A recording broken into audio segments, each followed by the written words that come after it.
పచ్చని పొలాల మధ్యలో ప్రశాంతంగా విరబూసిన గ్రామం వడపల్లి. ఇక్కడో మట్టివాసన, గాలిలో చిన్నపిల్లల నవ్వులు. ఉదయాన్నే సూర్యుడు పసిపసిగా వెలిగే ఈ ఊర్లో ఒక సాధారణ మధ్యతరగతి కుటుంబం జీవించేది. అదే రమేష్ కుటుంబం. రమేష్ ఊరి ప్రైవేట్ స్కూల్లో తెలుగు టీచర్. అతని భార్య సరోజ ఇంటి పనులన్నీ ప్రేమతో చూసుకునే ఓ మనసున్న మహిళ. పిల్లలు చిన్ని, పవని. సాధారణ జీవితం. కాని ఆ ఇంట్లో నవ్వులు మాత్రం ఎప్పుడూ పెద్దవే.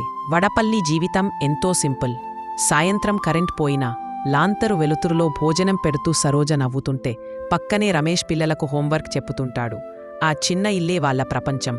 ఆ ప్రేమే వాళ్ల వెలుగు. ఒకరోజు చిన్ని స్కూల్ నుంచి ఉత్సాహంగా ఇంటికి వచ్చాడు.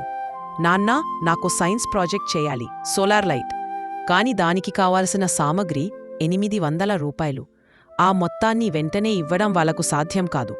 రమేష్, సరోజ ఒకరినొకరు చూడగా ఒక్క క్షణం నిశ్శబ్దం. ఆ రాత్రి సరోజ తన పాత ట్రంక్ తెరిచింది. ఏలుగా ప్రేమగా పెట్టుకున్న తన కొత్త చీరను తీసి మడిచింది. తదుపరి రోజు దాన్ని అమ్మి వచ్చిన డబ్బును చిన్ని చేతిలో పెట్టింది. నీ చదువు కోసమైతే ఇవన్నీ చిన్నవే బాబూ అని మెల్లగా నవ్వింది. చిన్ని అది అర్థం కాకపోయినా ఆమె కళ్ళలోని ప్రేమ మాత్రం చూశాడు. వారం రోజుల తర్వాత చిన్ని చేసిన సోలార్ లైట్ స్కూల్ ఫేర్లో ఫస్ట్ ప్రైజ్ గెలుచుకుంది. వేదిక మీద నిలుచున్న తన కొడుకు చూసి రమేష్ కళ్ళలో ఆనందంతో పాటు గర్వం కూడా ఒలికింది. ఆ చిన్న లైట్ వాళ్ళ జీవితంలో పెద్ద వెలుగై నిలిచింది. సంవత్సరాలు గడిచిపోయాయి. చిన్నిగాడు ఇంజనీర్ అయ్యాడు. పవని నర్సుగా చేరింది. వాళ్ల జీవితం ముందుకు వెళ్ళినా మనసులో మాత్రం ఎప్పుడూ వడపల్లే. ప్రతి సంక్రాంతికి వాళ్లు తిరిగి అదే చిన్న ఇంటికి వస్తారు. మామిడి ఆకులు కట్టిన గుమ్మం, రంగోలి వేసిన మట్టితలం, అమ్మ వంటవాసనలు, నవ్విలో అలికిడి మళ్లీ మొదటిలానే ఉంటాయి.